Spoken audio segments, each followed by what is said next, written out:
S, ಇನ್ನು ಬೆಂಗಳೂರಿನಲ್ಲಿ ನಡೆಯುತ್ತಿರುವಂತಹ ವಿಧಾನಸಭಾ ಅಧಿವೇಶನದಲ್ಲಿ 2024-25ನೇ ಸಾಲಿನ ಬಜೆಟ್ ಮೇಲಿನ ಚರ್ಚೆಯ ವೇಳೆ ಮಾತನಾಡಿದಂಥ ಬೀದರ್ ದಕ್ಷಿಣ ಕ್ಷೇತ್ರದ ಶಾಸಕ ಶೈಲೇಂದ್ರ ಬೆಲ್ದಾಳೆ, ಸದಾ ಸಾಮಾಜಿಕ ನ್ಯಾಯದ ಬಗ್ಗೆ ಪ್ರತಿಪಾದಿಸುವಂಥ ಮುಖ್ಯಮಂತ್ರಿಗಳು ರಾಜ್ಯದ 7 ಕೋಟಿ ಜನರಿಗೆ ಸಮಾನವಾದ ಬಜೆಟ್ ಮಂಡಿಸಿಲ್ಲ.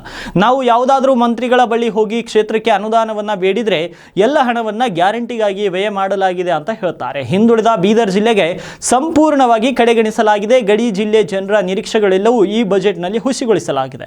ಅದೇ ರೀತಿ ಕಳೆದ 2 ವರ್ಷಗಳಿಂದ ಹೋರಾಟಕ್ಕೆ ಕುಳಿತಿದ್ದಂತಹ ಕಾರಂಜ ಹೋರಾಟಗಾರರನ್ನ ಉಸ್ತುವಾರಿ ಸಚಿವರು ಜ್ಯೂಸ್ ಕುಡಿಸಿ ಹೋರಾಟ ಕೈಬಿಡುವಂತೆ ಮನವಿ ಮಾಡಿದ್ರು. ಆದರೆ 3 ತಿಂಗಳು ಕಳೆದರೂ ರೈತರಿಗೆ ಹಣ ನೀಡಿಲ್ಲ. ಮತ್ತೆ KKRDB ಅನುದಾನದಲ್ಲಿಯೂ ಕೂಡ ನನ್ನ ಕ್ಷೇತ್ರಕ್ಕೆ ಸಮರ್ಪಕ ಅನುದಾನ ನೀಡಿಲ್ಲ. ಆದ್ದರಿಂದ ನಮ್ಮ ಜಿಲ್ಲೆ ಹಾಗೂ ನನ್ನ ಕ್ಷೇತ್ರದ ಅಭಿವೃದ್ಧಿಗೆ ಹೆಚ್ಚಿನ ಅನುದಾನ ನೀಡಬೇಕು ಅಂತ ಸಭಾಧ್ಯಕ್ಷರ ಮೂಲಕ ಒತ್ತಾಯವನ್ನ ಮಾಡಿದ್ದಾರೆ.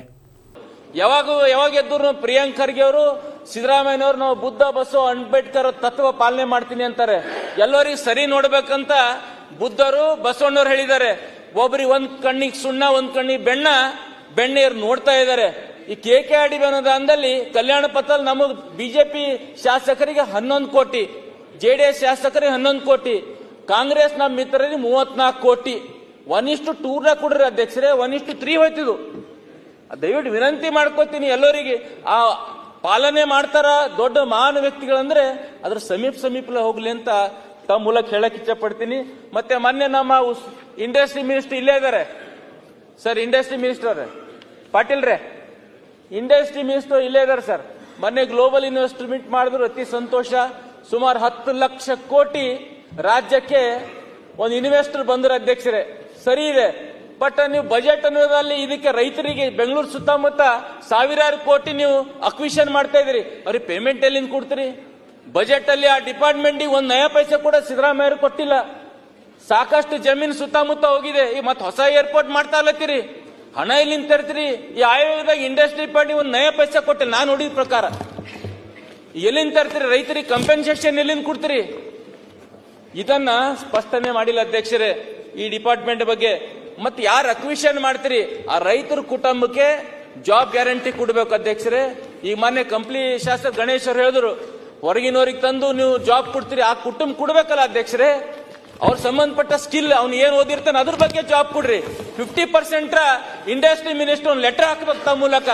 ಪ್ರತಿಯೊಂದು ವಿದ್ಯಾರ್ಥಿನಿಯರು ಗೂಳೆ ಹೋಗಬಾರ್ದು ಬೇರೆ ರಾಜ್ಯಕ್ಕಂದ್ರೆ 50% ಜಾಬ್ ಗ್ಯಾರಂಟಿ ಇಂಡಸ್ಟ್ರಿ ಮಿನಿಸ್ಟರ್ ಕೊಡ್ಬೇಕಂತ ಹೇಳಕ್ಕೆ ನಮ್ ಜಿಲ್ಲೆಗೆ ಬರ್ಬೇಕಾದ್ರೆ ಕೊನೆಯದಾಗಿ ನನ್ನ ಜಿಲ್ಲೆಗೆ ಬರ್ತೀನಿ.